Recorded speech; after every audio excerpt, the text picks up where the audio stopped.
You might not know it from the discreet looks, but this machine is a superstar. It's the RDX, and it's one of Acura's best-selling models, and one of the best-selling models in the luxury crossover segment. So, how has this quiet-looking machine earned a place at or near the top of both Acura and industry sales charts? By giving the average luxury crossover shopper exactly what they want, and that's not 22-inch wheels, enormous horsepower output, and machine gun exhaust noises that send nearby children running to hide under a staircase.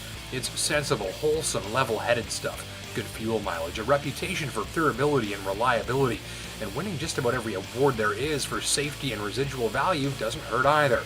Ultimately, by and large, the shopper in this segment wants to know if they're getting a good deal, that they've made the right choice. They want confidence, and with the RDX's proven reputation backed up by recognition from numerous industry experts, that's exactly what brings shoppers into showrooms for one of these.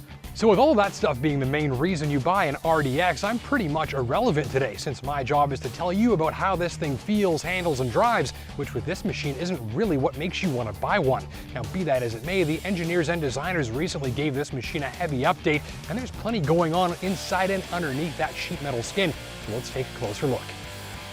Here's the cabin, a little techy, a little casually luxurious, perhaps not as serious and formal as a comparable German crossover, but not lacking for high-end or high-tech feel. Don't miss the punchy and vivid ELS stereo system, this neo-looking dual-screen central command interface for climate control, audio, communications, navigation, and the like, or the climate-controlled seats to keep your buns as toasted or chilled as you like.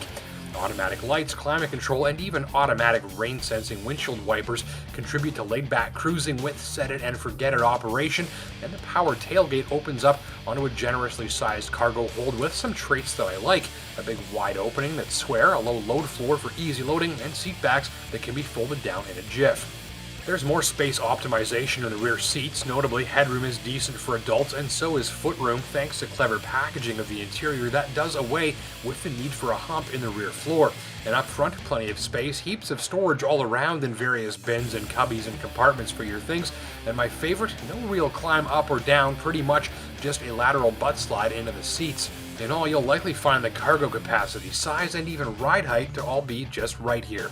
You get some new Acura technologies, notably Acura Watch employs a network of camera and radar sensors to monitor the world around you while you drive. It can provide early warning if you're about to rear-end someone, drift from your lane, or if there's an unseen car approaching in the laneway you're backing into. These systems are effective, though the adaptive cruise control system, which adjusts your speed based on the current traffic situation, is a little clumsy and abrupt at times.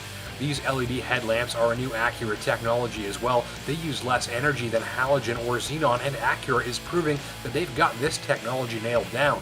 The headlights, and especially the high beams after dark, slather the road ahead with plenty of light that even extends into the tree line beside dark roads. The new engine performs well when it's spinning fast in typical Acura fashion. Drive gently and you'll barely hear a peep and find the performance adequate. Drive hard and you'll feel the power ramp up midway through the tachometer as the VTEC system gets things powered up, and there's a nice meaty snort from under the hood as the nearly 7,000 RPM redline approaches.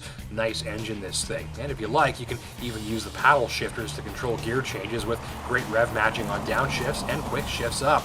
So the engine now is similar in size and specification to last year's model, though it is all new. The horsepower is up slightly, the fuel consumption is down, and there's more low-end torque for more low-end throttle response, meaning when you're driving around the city or going up a hill on the highway, there's less need for the transmission to downshift, which increases fuel economy and refinement. Now that's a small change, but that is some win-win engineering if I ever saw it.